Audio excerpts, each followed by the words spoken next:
Welcome back. In the previous episode, Julius began confronting the fragility of time. The realization that his life, once defined by healing others, was now shadowed by his own mortality. But reflection often brings ghosts, and one name, long buried in the archives of his memory, has resurfaced: Philip Slate. So let's picture the scene, right? Julius is just walking down this busy city street. Sun's out, people are chatting, but for him, it's like he's watching it all from behind a thick pane of glass.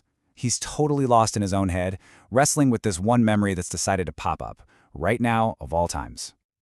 So, a ghost from the past. You gotta wonder, right? After a whole career with tons and tons of patients, why this guy? Why is Philip Slate the name that's suddenly bubbling up after all these years? So, who was this Philip Slate? Well, he wasn't just any patient, that's for sure.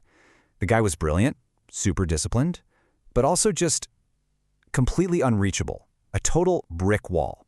He was the one that got away, The case that was such a puzzle that Julius actually wrote chapters about him. In a nutshell, Philip was his biggest professional failure, the one patient he never, ever healed. Flash forward decades later, and we're heading for an icy reunion. This memory just won't let him go, so Julius decides, okay, I have to do this. He's going to confront this ghost. You can just imagine him, right? Climbing the stairs to this office, his mind is just racing, getting ready to face the one person who represents this huge, unanswered question in his life.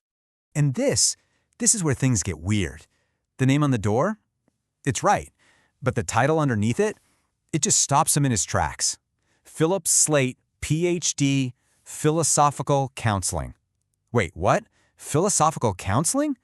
Julius is just floored. Since when is philosophy a competitor to therapy?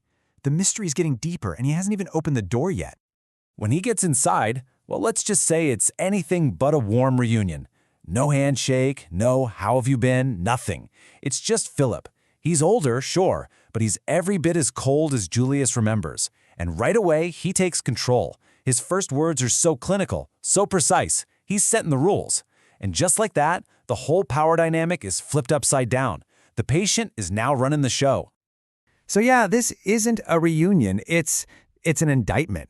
Therapy itself is on trial here. The conversation turns on a dime. It goes from what should be a catch-up to a full-on analysis. Only this time, the patient is dissecting the therapist and their whole history.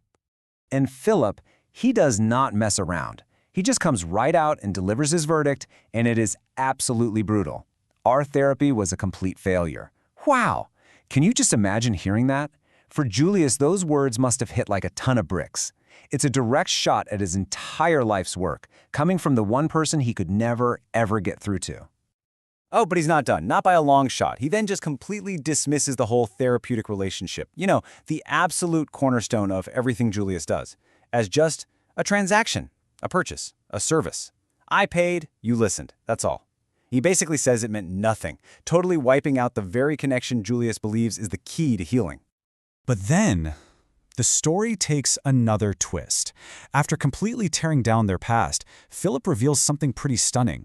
He didn't just give up on therapy. No, he says he actually found a cure, a real transformation. But he found it somewhere else entirely. And okay, now the mystery is getting really interesting. And that leads to the big question, the one Julius himself has to ask. If it wasn't me, and if it wasn't some other therapist who finally got through to you, then who was it? Who was your real therapist? The answer is, honestly, it's just baffling. Arthur Schopenhauer. Julius can't believe what he's hearing. He was out-cured, not by a competitor, not by some newfangled psychological method, but by a German philosopher who's been dead for over 100 years. And Philip is dead serious.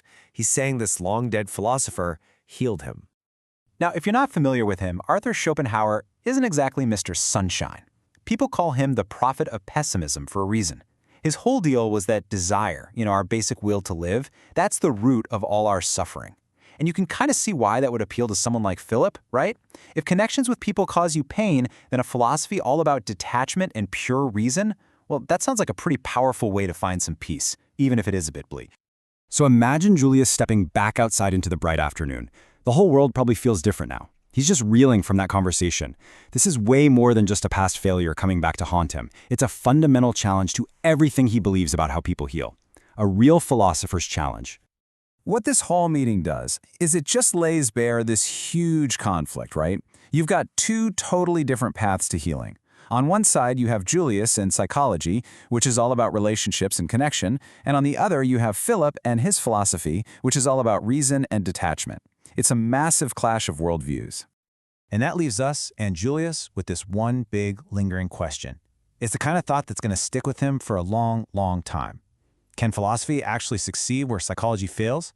I mean, what do you think? Follow us for the next episode every Friday,